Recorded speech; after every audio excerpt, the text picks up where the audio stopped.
Security expert John Mcafee says this type of thinking is a mistake. He joins me now. John, why do you think the word bubble cannot be applied to Bitcoin?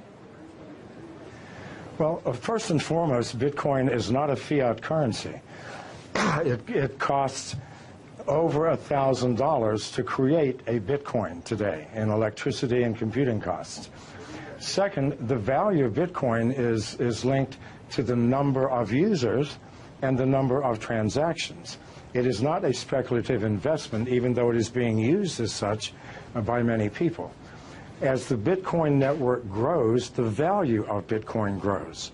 As people move into Bitcoin for payments and receipts, they stop using US dollars, euros, Chinese yuan, which in the long term devalues these currencies.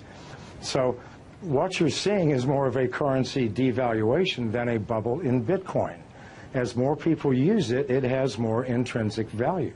And again, the cost of producing a Bitcoin increases with the value of the Bitcoin. So this is not something that we're pulling out of thin air. This is something that's created with massive amounts of electricity and computing power. Well, someone who disagrees with you on the term of bubble when it comes to Bitcoin is Mark Cuban. Back in June, he tweeted, "I think it's a bubble. I just don't know when or how much it corrects." When everyone is bragging about how easy they're making money, that equals a bubble. Now, when he tweeted that, Bitcoin dipped in price. So how can one person's random Twitter thread have that effect on the price? And what does it say about Bitcoin's stability? Well, it says nothing about Bitcoin stability. After it dropped $500, it's now at 44. So these temporary fluctuations are meaningless, created by speculators, people who do not understand the fundamental technology of the blockchain.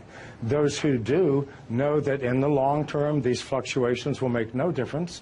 The more people who use Bitcoin, the more valuable it will become. This is the only metric we can use. Now, Bitcoin and blockchain go hand in hand, but blockchain's ability to track financial transactions in a way that is incorruptible, it gives it infinite amount of uses outside of the original purpose of using it for Bitcoin. Do you see blockchains overtaking certain aspects of the financial system as we know it now? It will take over all aspects. People think that Bitcoin or the blockchain is owned by someone, by a company or by a consortium. No, this is strictly a mathematical formula that nobody owns, that we are all participating in. And we use the blockchain for everything from fixing supply chain problems in corporations to verifying the authenticity of the sender and receiver in a financial transaction. It is the most powerful technology that the world has seen, I believe, since the invention of agriculture. Now, John, we've showed our viewers Bitcoin's rise just in the past month, and we can show it to them again if it's up there. But on July 17th, 1 month ago, you tweeted that Bitcoin's low of 1,800 yesterday simply could not be maintained. In the long term, Bitcoin moves above 500,000 within 3 years. Bet, you ask? So I ask you, John, do you stand by your statement? Well, keep in mind, as Bitcoin grows and grows in value, other currencies, national currencies, are going to decline.